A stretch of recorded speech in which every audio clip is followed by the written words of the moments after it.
What up, Hyperchange? Welcome to another episode. Today, we're going to be talking about Tesla's cash flow and really uncover why Tesla's gone from being a cash-consuming asset to a cash-producing asset. And quick shout out to Elon Musk Science on Twitter for having this awesome chart that sort of inspired this whole episode and got me researching this. But basically, I wanted to use charts and use all the data to help explain Tesla's cash situation, why they were burning so much money up until now, and why they produced so much money in Q3, and what I'm expecting for the next quarter and for 2019 as well. Tesla is a very, very confusing business model, or at least it's very complex to understand from a financial perspective. At the highest level, the reason why Tesla has been losing so much money up until this quarter is because they've been building out factories and the infrastructure needed to be building hundreds of thousands of cars per year, to have that many cars on the road as well, which meant a huge network of superchargers, service locations, retail stores. But now, Tesla has reached this incredible inflection point where they're actually making money, and this is something that the company believes is going to be sustainable going forward. So we've really seen an evolution and maturation of Tesla's business model, and now let's get into the cash flow and understand why this is happening. So we're going to start with operating cash flow, and I pulled all of this data from Tesla's SEC filings. I have a Google Doc with all of the data that I used to put in these charts, which I'm going to put a link to in the description. So make sure to click the Google Doc, download it. You can play with the data yourself, check if it's accurate, etc. Operating cash flow, according to Investopedia, is a measure of the amount of cash generated by a company's normal business operations. So that is the chart that we're looking at here for Tesla. And as you can see, it's a very, very lumpy business. In as much as you would want it to be smooth and see a clear trend, this is just the way that the business world works. Maybe one quarter they have a bunch of receivables to pay. Maybe another quarter they're investing in some sort of thing here. Maybe the next quarter they're selling a bunch of higher margin cars. The next quarter they're selling lower margin cars. So from quarter to quarter, you can tell that there's a very lumpy cash situation. But the one thing that does stand out is that Tesla in Q3 2018 generated almost $1.4 billion of cash from operations, by far the most cash generative quarter in the company's entire history. And they actually, even regardless of Q3, there have been some quarters where the business operationally has actually generated cash. So as much as people like to say the company's, always bleeding money, at least from a cash from operations standpoint, Tesla historically has been making money in some quarters, but also overall I say would be losing more than making. But anyway, we'll get more into that later. The next thing that we're going to use to get to this free cash flow number, which is the holy grail that everyone analyzes, is CapEx, or capital expenditures. So how does Investopedia define that? Capital expenditure, or CapEx, are funds used by a company to acquire, upgrade, and maintain physical assets such as property, industrial buildings, or equipment. So in Tesla's case, these are mainly the robots used to build the cars, and essentially the cost that Tesla has to do to expand its manufacturing capacity. And so this is a separate line item because it's not the company's core business from operations. You can think of this as a separate expense because let's say, you're running the factory line, you're building all these cars, you want to know how much cash that sort of steady state operation is generating, and that's cash flow from operations. Then there's this other puzzle piece of the business, which is CapEx, which is how much they're investing to build the next production line. And so that is the number we're looking at here. Capital expenditures, or CapEx, for Tesla on a quarterly basis over time. And as you can see, these have, starting out about 50, 60 million a quarter into 2013, and then scaling steadily in 2014 as they increase production of the Model S and X, and then sort of dying down in mid to late 2016, and then ramping back up heavily in 2017 with the Model 3 production ramp, and then sort of scaling down. So you'll notice there's this trend of heavy investments in CapEx as they're ramping production, but then when production is ramped, the CapEx actually diminishes. And this is a very critical point that I want to highlight, is that my belief, and this is I would say a variant perception from what much of the short sellers believe, is that the bulk of Tesla's spending on capital expenditures is for growth, for new production lines. And and remember, in that Investopedia definition, capital expenditures can also be spent to maintain existing production lines. But I think, if I had to give a percentage to it, I'd say about 10 to 20% of Tesla's CapEx is maintaining production lines, maybe less. But I think about 90 to 80% of it is growth in new production lines. And that's why Tesla's business looks so unprofitable, and it looks like they're, burning a lot of money, or it has previously, because this capex number is huge, because they're investing in production. Because let's say, take a look at Tesla's annual production figures. They're scaling production from 103,000 cars in 2017 to 250,000 cars in 2018. I can't find another automaker in the world that is adding production this quickly outside of China, let's say. And so when you think about the growth that Tesla's displaying in its deliveries, this is a really capital intensive business. They're building cars here. This isn't software. To see over 100% growth on an annual basis is insane to comprehend. And they had to spend upfront to do it. And that's why they were losing money. But now, to get to our holy grail metric, free cash flow, we have to do operating cash flow minus capex, essentially combining the first two charts that I showed you. So now let's look at Investopedia's definition for free cash flow. Free cash flow represents the cash a company generates after cash outflows to support operations and maintain its capital assets. So that would be capex. And then they say, unlike earnings or net income, free cash flow is a measure of profitability that excludes the non-cash expenses of the income statement and includes spending on equipment, capex, and assets, as well as changing in working capital. So free cash flow is basically the most critical metric to understand, like, is the business as a whole, accounting for investments for the future, consuming cash or producing cash. And that's why this is the number everybody's watching, because, Tesla only has $3 billion in the bank. They have $1 billion in debt coming due. So if you want to analyze, like, wait, are they going to need to raise more money? Are they going to be okay? Are they going to be able to generate enough money? You want to look at free cash flow, because it's taking into account cash flow from operations minus the capex or investments for the future, which gets you to the number of how much they're burning. And so, or producing in this case. And so here is Tesla's quarterly free cash flow. And as you can see, it's been very, very negative, with the exception of a very few quarters. And of course, Q3 2018, an outlier there, where they made $881 million in free cash flow. But as you can see, pretty consistently negative over time because of that capex. They're constantly investing in growing vehicle production, and that's why their free cash flow has been negative over time. But if we dive a little bit deeper into this chart, this is where things start to get very, very interesting. As you can see, if we overlay when the first Model S delivery was, Model X delivery, and Model 3 delivery, you'll notice that it's almost, 4 or 5 quarters before profitability. So as you can see, they reach sort of peak capex or peak negative free cash flow, right as they start delivering the cars. And this is because they have no economies of scale. They have to purchase all of the equipment to build out those manufacturing lines up front. They're putting up all this money. They have no idea how to use this equipment. It takes them quarters to not only ramp production, but to figure out how to use the equipment. And that is why, and this is like the most important thing that I could leave you with in this video, is the cash flow cadence of Tesla's production ramp is always they burn the most the second they start deliveries. And then as they scale production and they reach capacity, the factory becomes all of a sudden profitable. And so as you'll see, just, almost like clockwork, 4 quarters after they do their first deliveries of a car, the business starts to generate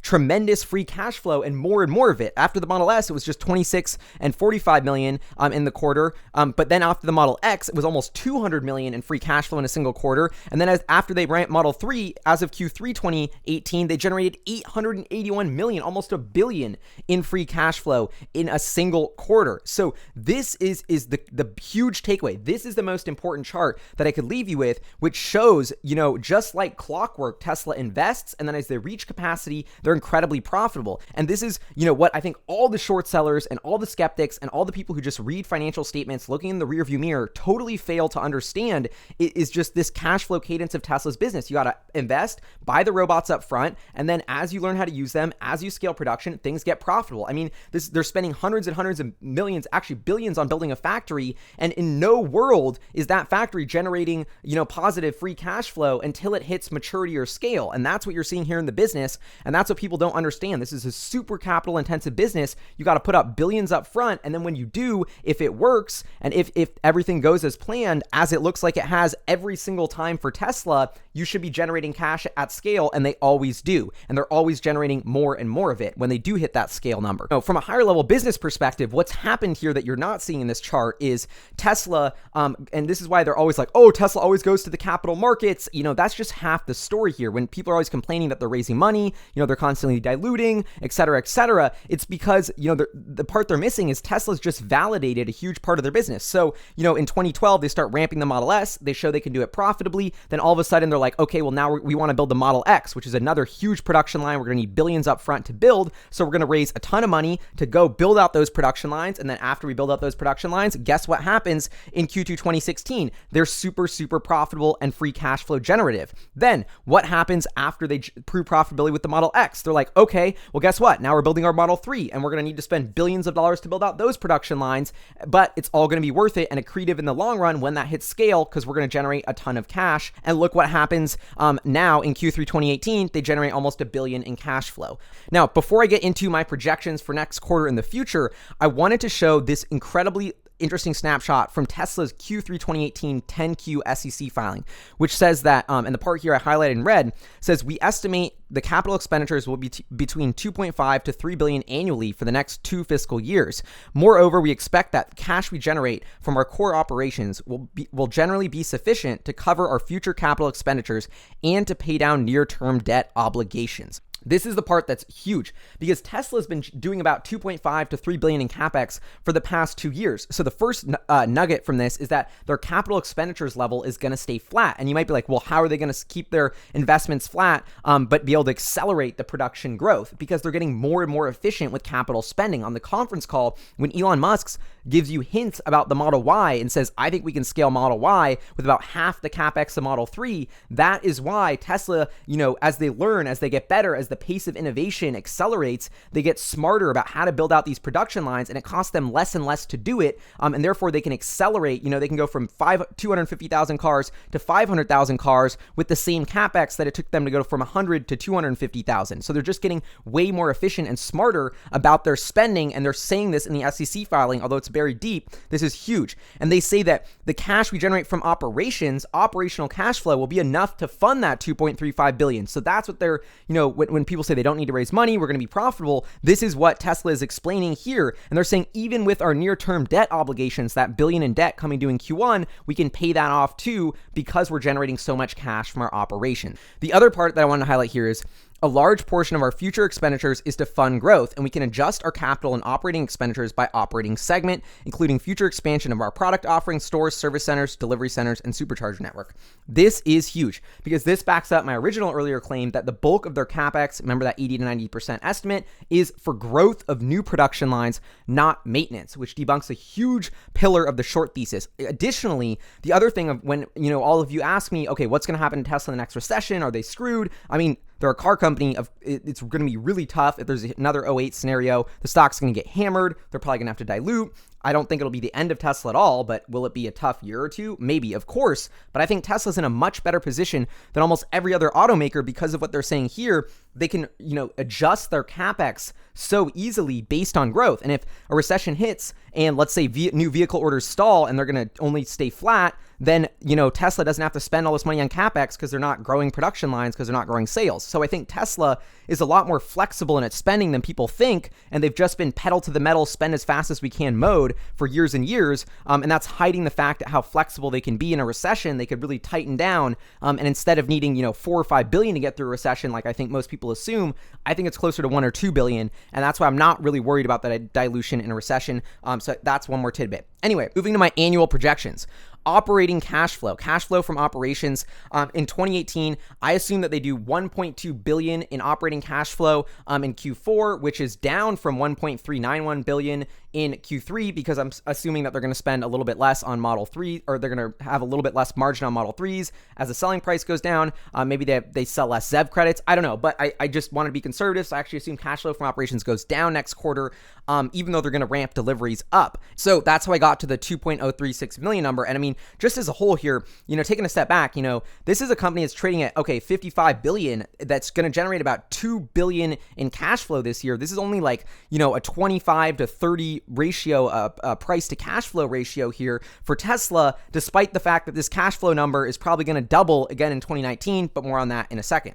So what do I think about CapEx for 2018? They've guided it's going to be between 2 to 2.5 billion. I assume they do 500 million in CapEx in Q4, which is about flat from Q3. Here I also charted the estimate for CapEx they put from that 10Q snapshot I showed you earlier. They said we're going to spend between 2.5 to 3 billion on CapEx per year for the next 2 years. So that is 2.75 billion at the midpoint. And so that's why I wanted to just highlight how the CapEx is actually stabilizing here, and it's actually going to be lower every single year going forward than it was in 2017 as they get more efficient with their spending. So Tesla's operating business is going to be booming in cash flow while their growth investments are stabilizing. And this is why, as a whole, Tesla's about to be pumping out billions of free cash flow. So let's look at the free cash flow now on an annual basis.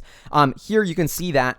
And I tried to overlay the trend of, when the Model S hit scale, free cash flow was actually positive. And then in 2016, the Model X hit scale, cash flow improves, still negative 1.4 billion. But the problem is Model X didn't really hit scale till very late 2016 or early 2017. So you had an early part of 2016 that were burning a lot more cash. And then you also had the Solar City acquisition in late 2016. So that's why it's obfuscating how really generative Tesla was when they hit that scale of Model X on an annual basis. And if we go back to the quarterly basis, you can see that in that Q3 2016, they killed it with the 176 million in free cash flow. Q4 is when they acquired Solar City. That's why the cash flow went way down additionally, as also they were investing more. But that, anyway, beyond the point. But you can see sort of as these cars hit scale, Tesla's free cash flow generation improves, and you might be like, okay, we're not buying it, Gally. Wait till you see the Model 3 numbers. So operating cash flow, I'm assuming for 2019 is going to be $5 billion.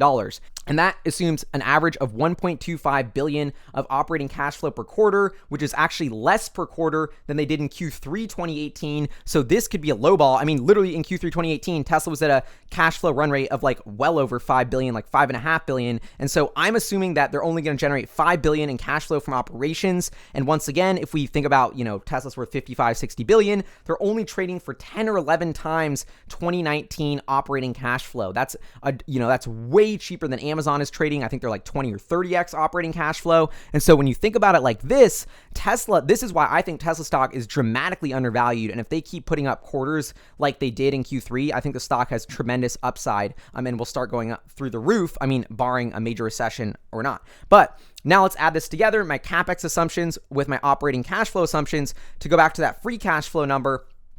And I'm seeing 5 billion in cash flow minus 2.75 billion in capex. We're going to hit free cash flow of 2.25 billion. Model 3 hits scale. That is what we're looking at. 2.25 billion in cash generated next year for Tesla. They already have 3 billion in the bank. And so this is why when people say, oh, they have $1 billion in debt coming due, or like, how are they going to, what if they need to spend more on growth? What if there's something else that happens? My math is showing Tesla has 3 billion in the bank, and next year they're going to be generating a ton of cash. That billion in debt's not going to be a problem at all to pay off. The entire risk profile of the company has changed. They've gone from a cash consumer to a cash producer. I think this chart says it all. Now that Tesla's business model is starting to hit scale, we are witnessing what all of the bulls have been saying for so long. This is the Apple of the automotive world. This is a fundamentally different profit model than every other car maker. They're vertically integrated. They go direct to consumer.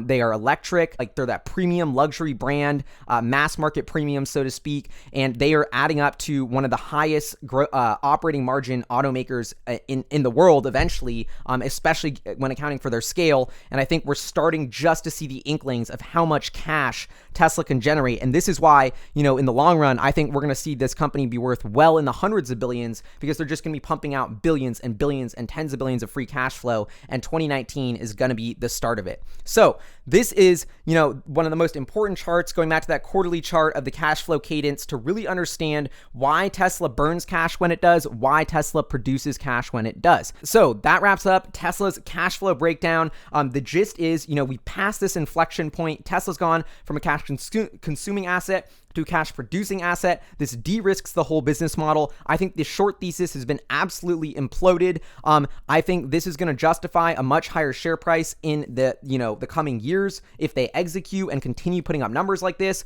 Also, I do want to caveat it once again by saying, though, that if a recession hits, that is the one thing that I think could totally, throw a wrench in all of these projections and probably cause Tesla's share price to go down dramatically. So I always think that's important to keep in the back of your mind. But that's not only Tesla that's going to happen to. If we hit a major global recession, every stock will probably go down. So that's just something to keep in mind. But the gist of the matter is Tesla's now on their way. I mean, they produced over $1 billion in cash flow this quarter. I think they're going to be producing billions and billions of cash flow next year, and that trend is only going to continue and accelerate and allow them to invest in crazier and crazier ideas and new projects and fund the Model Y, the Semi, the Roadster, more bigger batteries, the Mega Pack, the pickup truck, whatever else Elon is scheming up with their own financial, wherewithal. They can fund it with their money in their bank, with the cash they're generating. That means nobody can stop them. They're not relying on Wall Street. They're not relying on perceived solvency. This is a tremendous moment for Tesla. I think their chance of succeeding for the next and being alive in the next 25 years